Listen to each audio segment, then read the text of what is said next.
Hezbollah पर strike से भड़का ईरान इजराइल पर बैलिस्टिक मिसाइल से कर दिया हमला और उसके बाद फिर इजराइल ने भी पलटवार किया। क्या फिर से मिडिल ईस्ट में युद्ध शुरू होगा? नमस्कार, बहुत स्वागत है आपका। मैं हूं आपके साथ ऋतु सिंह। ईरान ने रविवार रात इजराइल पर बैलिस्टिक मिसाइल से हमला किया है, जिसके बाद मध्य पूर्व एक बार फिर से पूर्ण युद्ध की कगार पर पहुंच चुका है। पिछले 2 महीने से जारी युद्ध विराम के बीच इजराइल पर ईरान का यह पहला हमला है।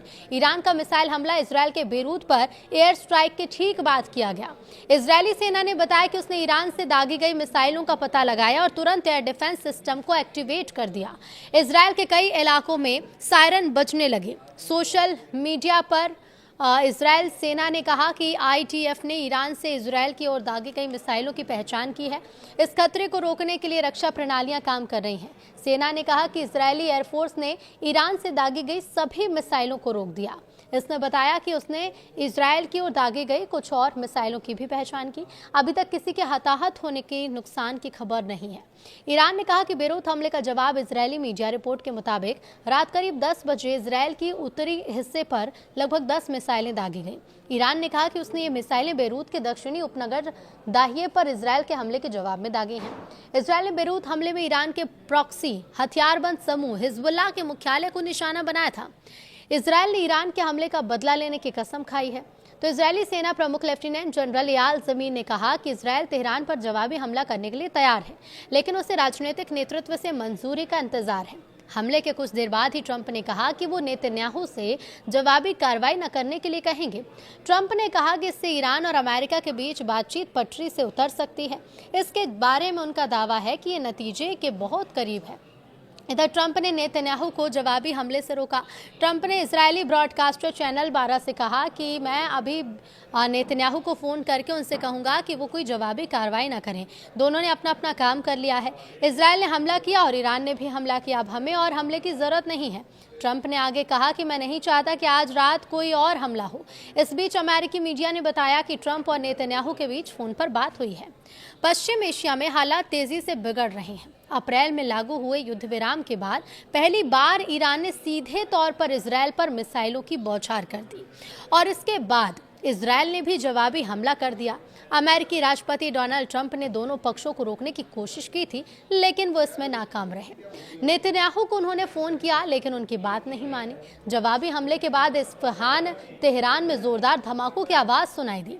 इजरायल के मुताबिक ईरान ने सोमवार को उसके कई इलाकों की तरफ मिसाइलें दागी। हाइफा और नाजरेत को निशाना बनाए जाने की खबर है। इजरायली सेना ने कहा कि उसके रक्षा तंत्र ने खतरे को रोकने के लिए कार्रवाई की और मिसाइलों को इंटरसेप्ट किया। इजरायली रक्षा बल ने बताया कि देश के कई हिस्सों में सायरन बजाए गए, लोगों को सुरक्षित स्थानों पर जाने के निर्देश दिए गए। शुरुआती रिपोर्ट्स में किसी बड़े नुकसान या हताहत की सूचना भी नहीं है। ट्रंप ने नेतन्याहू को फोन किया। हालात को और भड़कने से रोकने के लिए अमेरिकी राष्ट्रपति डोनाल्ड ट्रंप ने इजरायली प्रधानमंत्री बेंजामिन नेतन्याहू से फोन पर बात की। ट्रंप ने कहा कि मैं अभी बीबी को फोन कर रहा हूं और कह रहा हूं कि जवाबी हमला मत करो। दोनों हमला कर चुके हैं, हमें एक और हमले की जरूरत नहीं है। अगर बीबी फिर हमला करते हैं तो ये सिलसिला अगले 47 साल या 3000 साल तक चलता रहेगा। एक न्यूज चैनल से बातचीत में ट्रंप ने ईरान को भी संदेश दिया। उन्होंने कहा कि तुमने अपनी मिसाइलें चला दी, अब काफी है।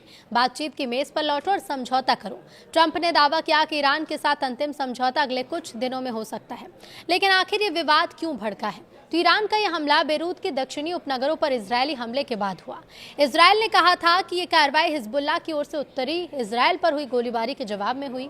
इसके बाद ईरान ने चेतावनी दी थी कि वो जवाब देगा। अब मिसाइल हमले के बाद तेहरान का रुख और सख्त हो गया है। ईरान की सरकारी मीडिया के मुताबिक सैन्य अधिकारियों ने कहा कि अगर इजरायल ने दक्षिणी लेबनान या बेरूत पर हमले जारी रखे तो उसे और ज्यादा कुचल देने वाले हमलों का सामना करना पड़ेगा। ईरान के इस्लामिक रेवोल्यूशनरी गार्ड कॉर्प्स ने यह दावा किया कि उसके पास बड़ी संख्या में मिसाइलें तत्काल लॉन्च के लिए तैयार हैं और जरूरत पड़ने पर इजरायल के और ज्यादा ठिकानों को निशाना भी बनाया जा सकता है।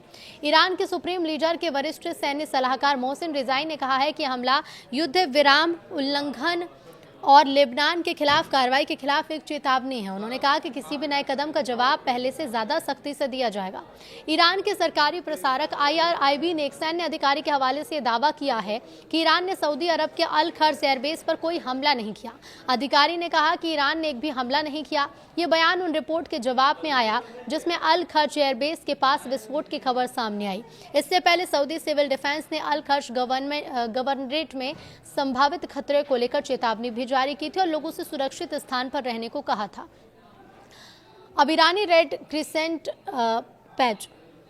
इजरायली हमलों के बाद अलर्ट पर है ईरानी रेड क्रिसेंट। ईरान इजरायल युद्ध में लगातार देखिए ताज़ा हवाई हमलों के बाद ईरान की रेड क्रिसेंट सोसाइटी ने यह कहा है कि उसकी सभी आपातकालीन और राहत टीमें पूरी तरह से अलर्ट मोड पर है।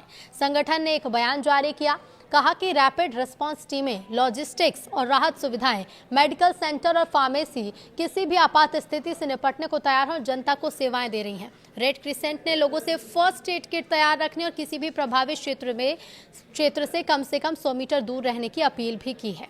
तो वहीं इजराइल के एक चैनल की रिपोर्ट के मुताबिक मध्य इजराइल के कई इलाकों में सायरन बजाए गए हैं। रिपोर्ट्स में कहा गया है कि गुश डैन क्षेत्र और यरूशलेम समेत कई स्थानों पर अलर्ट जारी है। ये चेतावनी ऐसे समय में आई जब इजरायली सेना ने यमन की दिशा से एक मिसाइल दागे जाने का दावा किया। सुरक्षा स्थिति को देखते हुए इजरायल ने अपना हवाई क्षेत्र अस्थायी रूप से बंद कर दिया है। इसके साथ ही बता दें कि फिलहाल अधिकारियों की ओर से किसी नुकसान या हताहत की जानकारी नहीं दी गई है। सुरक्षा एजेंसियां हालात पर नजर बनाए हैं और लोगों को निर्देशों का पालन करने को कहा गया है। तो वहीं इजरायली सेना ने दावा किया है कि यमन की दिशा से इजरायली क्षेत्र की ओर एक मिसाइल दागी गई है। सेना के मुताबिक खतरे का पता चलते ही एयर डिफेंस सिस्टम को एक्टिव कर दिया गया और मिसाइल को रोकने की कोशिश की जा रही है। इजरायली सेना ने अपने बयान में कहा कि रक्षा प्रणालियां इस खतरे को इंटरसेप्ट करने के लिए काम कर रही हैं। फिलहाल स्पष्ट नहीं है कि मिसाइल को सफलतापूर्वक मारा गया या फिर नहीं, इससे किसी भी तरह का नुकसान हुआ या नहीं। ये घटनाक्रम ऐसे समय में सामने आया है जब इजरायल और ईरान के बीच सैन्य तनाव लगातार बढ़ रहा है और क्षेत्र के कई मोर्चों पर संघर्ष की स्थिति भी बनी हुई है।